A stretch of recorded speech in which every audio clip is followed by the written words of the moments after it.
Olá, tudo bem? Nós vamos tratar hoje de como conseguir e manter transformações profundas, significativas e lineares nos nossos pensamentos, sentimentos e emoções. Primeira coisa importante quando nós falamos acerca dessas profundas transformações que nossos pensamentos, sentimentos e ações e atitudes estão possibilitadas e propícias a experimentarem, nós precisamos dizer que estamos tratando da necessidade de alterações que promovam essas mudanças significativas. Né?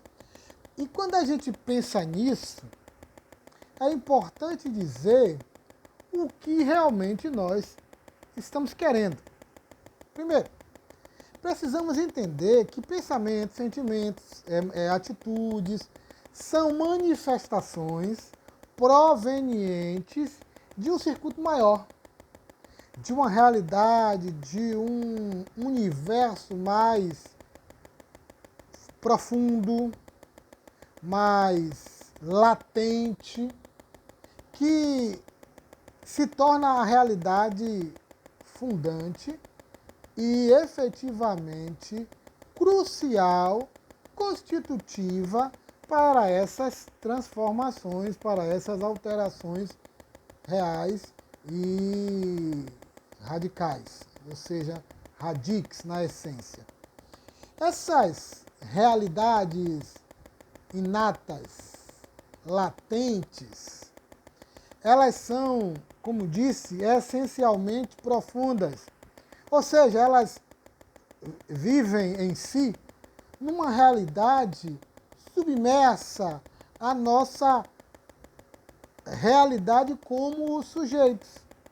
Ou seja, são vivências, são topografias, por assim dizer, que subsistem dentro de uma realidade superficial, de superfície profunda, abaixo de toda da realidade, por assim dizer, experimental, perceptível. Então a gente precisa entender isso. Essas realidades que vivem na superfície, submersas, elas são o piso pelo qual nossas emoções, nossos afetos, todo esse circuito afetivo, nossos pensamentos, essa estrutura cognitiva, inclusive os pensamentos automáticos, eles ganham, essa realidade permite que essas instâncias ganhem tangibilidade. É a partir delas.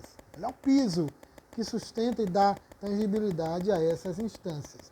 Então, quando falamos de transformações, estamos nos reportando a um universo que perpassa a realidade do sujeito e que, para serem vividas dentro dessa realidade, precisam efetivamente serem alteradas, redefinidas, para que elas consigam propiciar essas alterações.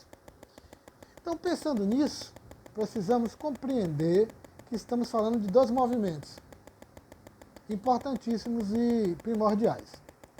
O primeiro deles é que é necessário, para ver essas transformações no nosso pensamento, dos nossos sentimentos, emoções, nas nossas atitudes, é importante ressignificar as matrizes primárias. Primeiro ponto, não esquece isso. Sem ressignificação das matrizes primárias, as transformações, se porventura existirem, serão extremamente rápidas, serão superficiais, aí no sentido não de superfície de submerso, mas no sentido de rapidez, no sentido de algo sem profundidade. Então serão superficiais, serão extremamente instantâneas e não terão real significado. Elas não conseguirão impor a estampa do significado, não conseguirão. Né? Por quê? Porque elas são sustentadas, lembrem que eu disse que há um piso que sustenta todas essas atividades experimentais que estão presentes no caldeirão existencial que constitui o sujeito. Então, a gente precisa entender que essas matrizes profundas, latentes, extremamente vivendo submersas, essas realidades submersas, elas dão tom e constituem o restante do nosso pensamento. Eles não acontecem estanque, do nada. Eles são frutos e são uns resquícios dessas unidades formativas e constitucionais que dão o centro, o núcleo, para que esses pensamentos, sentimentos, emoções, atitudes ganhem realidade experimental, vivencial e que se estabeleça como universo dentro de onde o sujeito estabelece seu dinamismo. Então é importante entender isso. Né? Essas matrizes primárias, elas são, por assim dizer, as formadoras do sujeito. Então vamos pensar, o sujeito se difere do eu, e há uma confusão muito grande. O eu é a unidade biológica que dentro da relação com as hereditariedades e com as formações dentro da intersubjetividade, começando na família, elas constituem isso que chamamos de sujeito.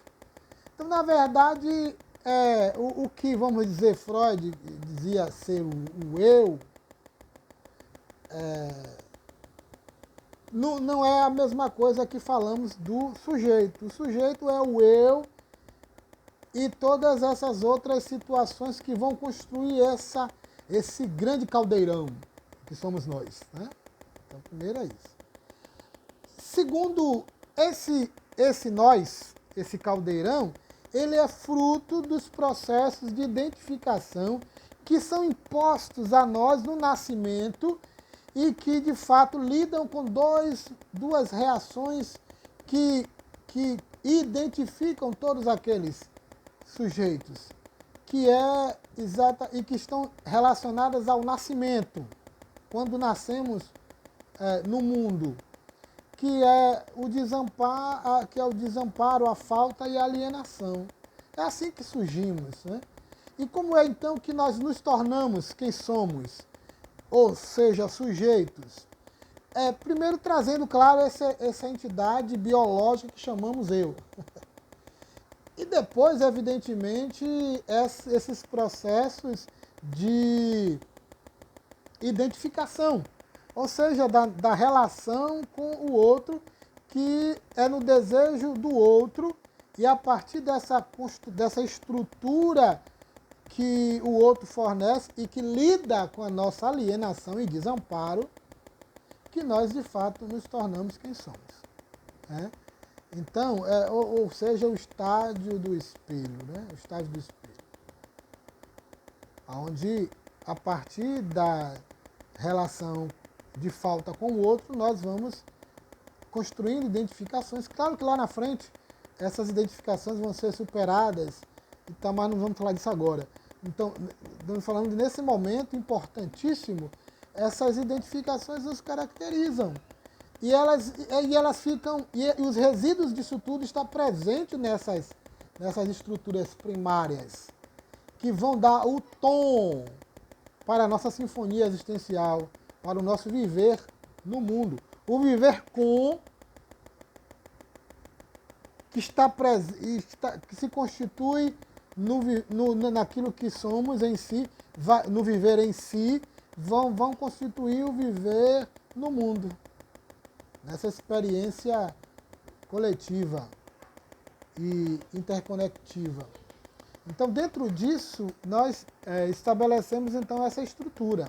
Agora, outra coisa importante é que precisamos então aí lidar com as realidades e as instâncias de defesa do self, né?